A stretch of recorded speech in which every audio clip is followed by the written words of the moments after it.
All right, welcome back to Mr. Miller's Woodshop podcast. I am so sorry, folks, for the issues that I had recording.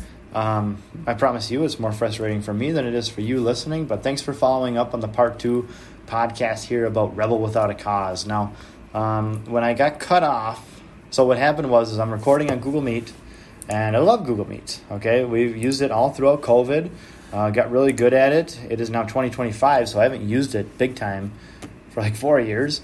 And so kind of forget how things work, got cut off, my bad. Will probably happen again at some point. I'm looking at getting some more video editing software here now that we've gone to video. But if you don't mind, I don't mind doing this without video. It's more versatile for me to do this without video. I can do this outside of my shop. I can do this while I'm driving in the car. I got one planned later while I'm driving around hunting for maple syrup to just record something.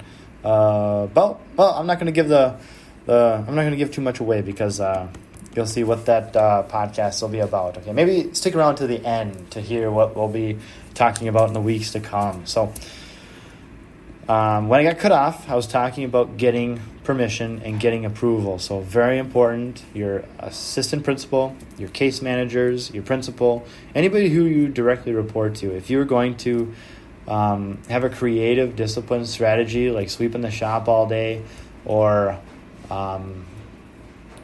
doing something like book work in a woodshop class, like just anything that you've got, or sweeping, or reorganizing wood, cleaning ink cans, things like that. Get approval so that it's not something like that, and email home every single time, more so than the APs and principals. Get the parents on board because they're the ones that have the bigger stake in this than we do, or the APs. Like it's their baby. And my perspective on teaching has changed so much since having kids. Like I want to be involved in everything. When I first started teaching, I'm like, yeah, they're only a few years younger than me. Like they should have their head on their shoulders. I don't need to call parents. Like I'm calling parents like every other day. And it's mostly positive because when I'm dealing with these rebels without a cause, they get a lot of phone calls home, and they're usually negative. And so when I can tell them to ask about the picture they took in cabinetry class, they'll follow up. And sometimes the kids bark at it and say like, I don't know if I want to be doing that. Showing my mom what I'm doing. Okay, yes, show your mom. Okay, she cares. She loves you. And I'm thinking about my wife whenever I'm talking about this too, because like she would want to know. My daughter draws me this, oh man, I wish I was on video right now because I could show you my daughter's painting, which looks like nothing, but it means the world to me. Okay, and that's what we can give these parents at that time. So, still recording here, which is good. Okay. So get approval.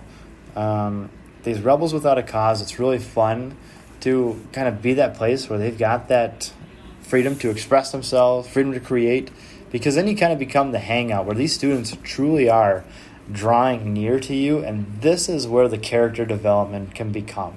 Because it can start out just a innocent conversation about the Vikings or cars, and then it can evolve into something like, okay, well, you want to buy, a body kit for your car. How are you going to pay for that?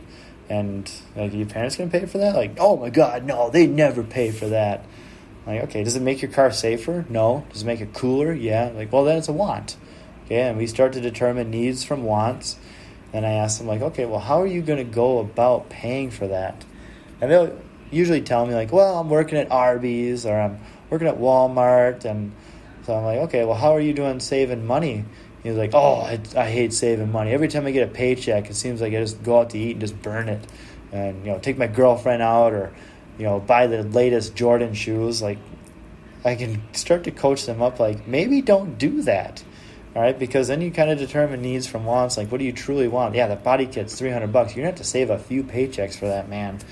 And then, a couple of kids are, because some of my students have been fired from jobs. And actually, one of my friends just got fired from a job because he's an immigrant. He's still kind of learning our society. And so they have an app where they schedule, and he just can't figure out the app. Like, the smartphone is challenging enough for him. Like, he's trying to figure out the app with the specialty calendar. So he wasn't showing up to work, and so he got fired.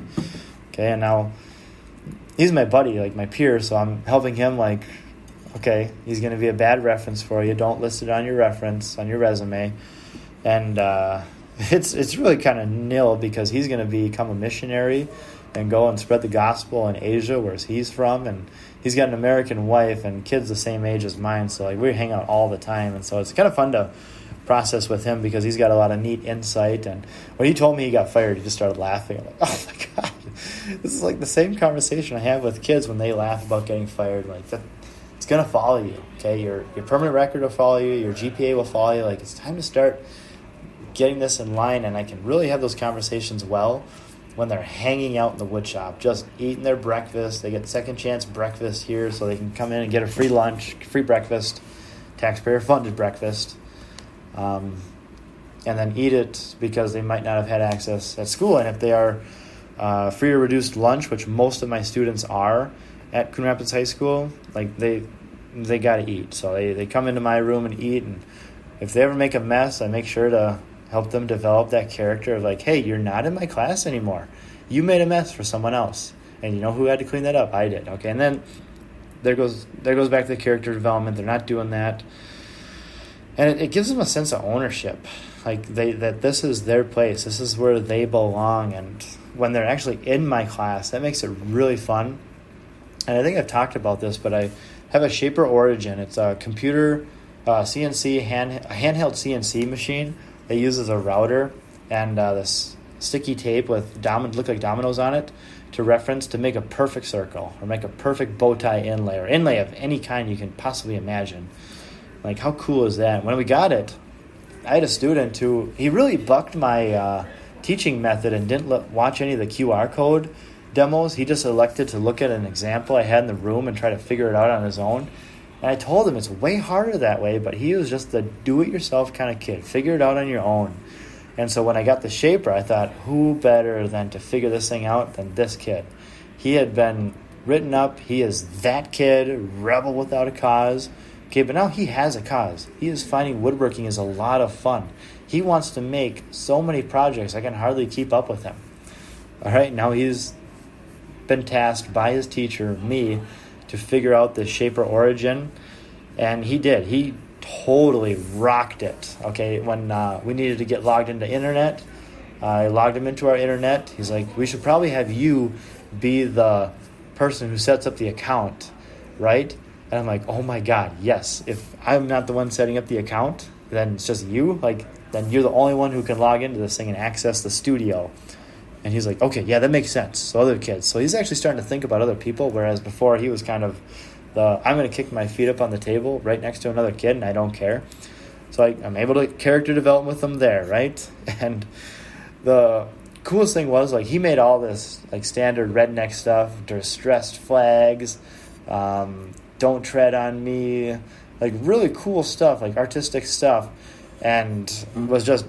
You know, he taught other kids how to use it too, which was cool. We made some bow ties. We made these cheesy little holders for our English department so that they can hold their books with one hand easier. Cool, really cool stuff. The part where I goofed with him is he finished the class, went on to the next class, and now here I've got this piece of equipment that we have used masterfully. Kids know how to use it, but now all of those kids are gone, including the kid that knows how to use it, and I never got that training. So right now I'm going through a similar process. In graphic design, we got a laser engraver, and being the woodshop teacher, it's very nice because I can just cut up a bunch of scrap wood for our blanks and cut through that, so it makes sense, right? But our laser engraver is very complicated. Okay, it's old. It's used. It was donated to us from another department. I have one kid who's done laser engraving in another class, tasked with figuring it out and setting it up. There's actually about 3 of them that have kind of come together and have put this all together to figure it out and to dial it in so that we get crisp lines and, okay, how are we going to fix this? And like they're taking it on. And I have the trust established with all these kids before I task them with things like this. I'm not just asking some random kid. Like, I know these kids. This student, so we just finished our semester, is in my next class with the advanced kids, and I told him the story about the Shaper and how I had the kid go on and how I didn't know how to use it and I had to start over essentially. Like, I don't want that to happen with you. I want you to start documenting this, put together a PowerPoint. I told him why don't you do a QR code like me? He's like, no, I don't want to be on camera. Like, okay, fine. Then teach me so that I can run through it, and we can just use that same method down in graphics. He's like, yeah, okay, cool.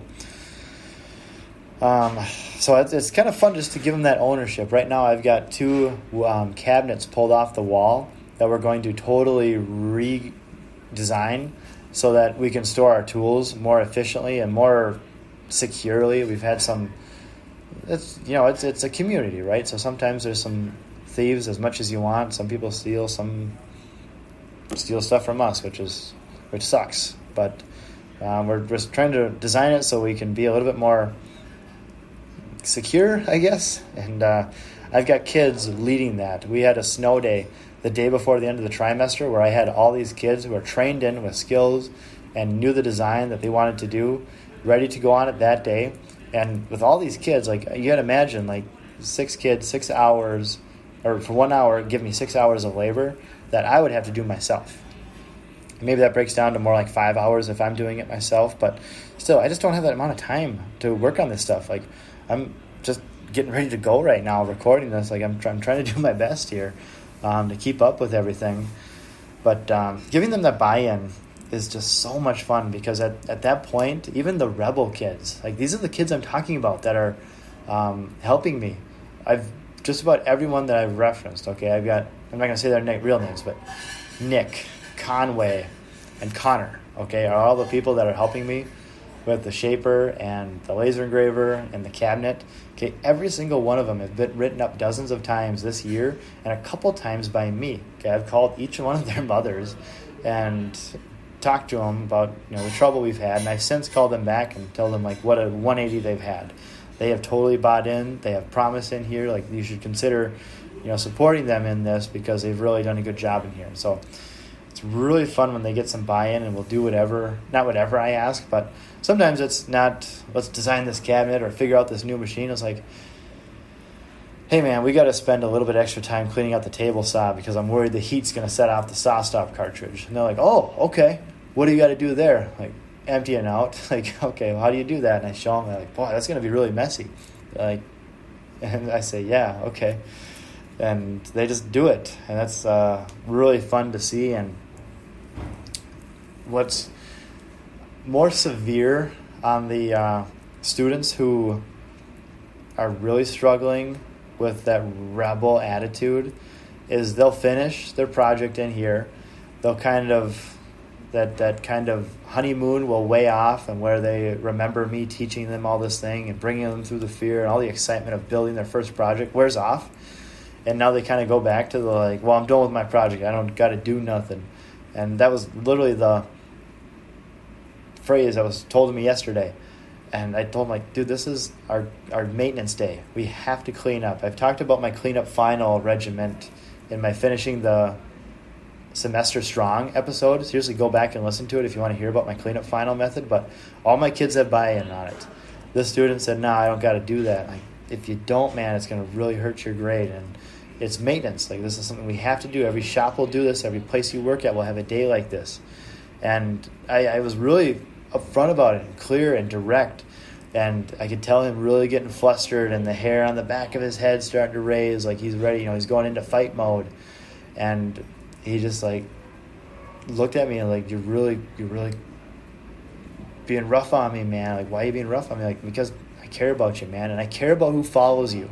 Okay, you came in here to a clean shop. Everything was running. I've got 3 machines that are broken right now. I need to fix those now, so I need you to help me by cleaning out our time saver right now. And he's, he took the tools I gave him, and he didn't say yes, okay? There's just that pride element that's probably bearing down on him, where he didn't say yes. He's not like, yeah, I'll do it. Okay, fine.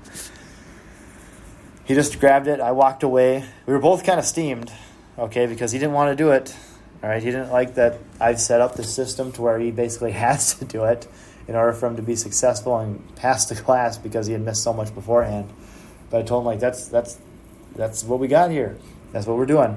And so he ultimately did it, which I just find so cool, because I can't think of another teacher who could tell that kid to just sweep up a little bit, and for him to say yes. Okay, he has been on every behavior report, been on every Like it's he's that kid, right? He is that kid. Okay, but I've got him doing one of the dirtiest operations in the wood shop, and he's doing it not with a smile, but at least he's doing it. Okay, and that hopefully helps him later on remembering this. And I probably dropped from being his favorite teacher. Middle of the trimester when we're rocking and rolling, I ran into him outside of class, and he's like, "Man, can we go get some work done right now?" Like, no, dude, I'm going home, but we will do it first thing tomorrow. Be on time, and we will get to work right away. Yeah, okay. It's like, oh man, it's so fun too. It's so fun. So they get the buy-in, they'll do what I ask, they'll fix things, and what's really kind of fun is when I really isolate that kid, that extreme kid, and really any of these kids, I tell them, you should teach woodshop. You should be a shop teacher someday. And usually they just like, what are you talking about? And I kind of joke with them like, yeah, every trick in the book to get away with stuff. Like you'd be the perfect teacher. You know exactly what to do, how to stop them in their tracks. And they kind of like, yeah. And I said, and you got a skill now. You learn how to speak. You learn how to instruct. And I usually have an example too of like, do you remember when you helped Joey? Like, because you knew something he didn't. That's all I do, man. Like, I'm only a little bit better woodworker than my most advanced kids. And that's really all I need. There was a famous comedian that said, you know what kind of education you need to have to teach third grade? There's a pause. Fourth grade. And he's like, yeah, I guess I could teach this class. I could teach anybody how to make an end table. I'm like, yeah, man, you should teach shop. And haven't had one yet. I mean, I've only been doing this for 10 years. But a lot of shop teachers I know have students that have come back to the trade and are teaching woodshop now, which is pretty cool. I'm one of them. So I've connected with my woodshop teacher, and there was the guy just retired last year, a shop teacher that had two people that he know of that followed his path to go teach shop. So I think that's pretty cool. Last one I'll share. This is from it's pre-COVID, so it must have been 2019. I had an extreme example. I mean, this kid was just so ready to just drop out and be done. And I guess I got two examples. I got one really important one that, well, this kid, I'll save that one from another time. The kid so I've got a student that graduated a couple of years ago. His dad came in his end of his junior year and shook my hand and said, "You saved my son's life." He said that his kid was just floundering after COVID, didn't have any purpose, didn't like school, wouldn't do anything, could hardly even get him to eat. And then he takes my class and he's enjoying this and he uses a machine and he's got some ownership and some motivation, and he's still kind of a slow mover. I've kept in contact with him, and like he built a rocking chair here. Like that's the pinnacle of what I bring my kids through, and like that was before his dad said those words to me. But then we kept in contact, because hearing something like that, I'm not just going to be like, oh, great, cool. It's not like when parents like, oh, you're my kid's favorite teacher. Like, I hear that a dozen times a year. Okay, that really meant something to me, and I should almost dedicate a whole podcast to the Simonsons. That's what I'm not going to hide their name. They would love me to share this for them, but they are really some good people. But I want to talk about. I'll use his nickname, all right? His nickname was JSAC, all right? 2019 graduate, all right? But it was not looking that way when I got hold of him his senior year. It was my first year at Cambridge, okay? We're building sheds and exploring construction trades, and he's not showing up for class. He showed up for class once, mouthed off, and left, and a horrible huff, and we go through safety training. He comes back, and we're starting to put the foundations on the sheds, and he's like, dude, this is cool. I want to be a part of this. And sideways hat, jeans, pulled down to his ankles, just thin blonde hair, like already starting to thin. Like this is it's a rural setting. Like this is way out of context. Like, man, you're looking for something you're not finding yet. Okay. And he sees the foundations going and is like, oh, this is cool. I'm like, all right, have a seat, because we got to take these tests before you can get back there and use the tools and work on it. And he's like, nope, not doing that. I'm going right back. Like, you're not. I will attempt to physically stop you, but you can't be back there. And he walked out, okay, real mad. And it's kind of hazy now as I look back on it, because I kind of have amnesia for these kids. Like every one of them I write up. Every one of them we get in some sort of a spirited debate. Okay, it's not a full-on shouting match across the room. I've had one or two maybe in the last 5 years. One of them I talked about in the previous episode, so go back and enjoy that little learning moment for me. But this kid was one of them. He had a girlfriend, too, that was wanting to sneak in, and we're building sheds, and so I had to really be a hawk on that. Like, what? Okay, we basically built a private room for you. He's starting to get it. We're putting the walls up. He gets through safety training, and I have him. I use my same method, right? Like I joke like I'm 5'10". Okay, he was like maybe 6 feet. I said, "Hey, you're a lot taller than me. Can you reach up and put the screw in?" And this is before he was safety trained, but I'm in full control of the environment. He's got 1 2-inch screw to put in some board that we're putting on. We're hanging the siding, or maybe some of the sheeting we're putting on the roof. I don't remember what it was, but I remember handing him up a drill on a ladder, and he put it in there, and he fumbled with it. I handed it back up to him a couple times. The screw fell down is what I mean, and he finally gets it in, and he's like, "Man, this thing's kind of cool. I like doing this." I said, "Yeah, man. Okay, if you want to do this, we got to finish up safety. You got to get here on time, okay? Because there's gonna be a consequence if you're tardy. It's not just three tardies in a detention. Like, there'll be an extra consequence if you're tardy to my class." "What, really?" I was like, "Can you get here in time? Like, are you capable of showing up here on time? It's the 5th hour. It's the 6th hour of the day, the last period of the day." He's like, "Yeah, I think so. Like, we'll get here." And he's like, "All right, okay, I guess I will." And he does. Maybe 1 out of 5 times the next week. And I try to hold to my consequences, because now everybody is seeing him show up late. Like, am I going to have the same consequence as him, or does he get special treatment because he's, that kid? Like, no, he's going to be sweeping too the first 5 minutes too, because you're costing time. So, we kind of go through the whole gauntlet, write him up a couple times more for swearing or throwing things in class, or just being a teenager, being that kid. All right, but by the time that the shed was built, okay, he was on time every single day. He was working his tail off. He was not so much leading his group. So I had a group of 3 or 4 kids building these sheds. They're 8 by 12 foot sheds with a 12-foot gambrel roof. So it kind of looked like mini barns inside the woodshop at Coon Rapids, at Cambridge. It's like, how cool is that, right? Then end of the trimester comes. He's got the full buy-in. He's excited to see me. He's running to class if he's, about to be late, which I always am really entertained by that. When they're running down the hall, you're not supposed to run in the hall. I don't want to be late. Like, so move quicker, earlier. Oh, okay. Character development. Now, this kid goes through. He gets his grades. He graduates. Okay, on the last day of class, on the last hour of the day, I walk in the halls, because we got to be out in the halls, helping monitor behavior.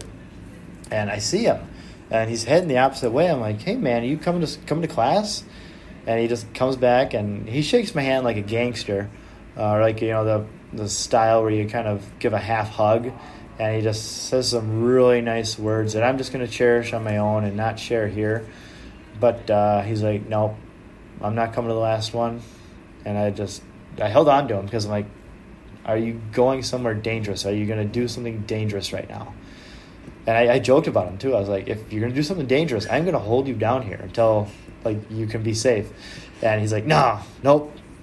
My mom was really excited and want to get. It might have been a lie. Okay, it might have been just some story he told me, but he was safe, because about 6 months later, it was fall time. I'm in my home, and it might. God, I don't think COVID had not started yet. All right, but I'm in my basement exercising. I had lookout windows in my house in Isani, and I see him walking across my front yard, and kind of defense goes up, like, okay, what's a student doing in my yard at my house? And I run up, and he's door knocking and handing out flyers for a solar company in Las Vegas.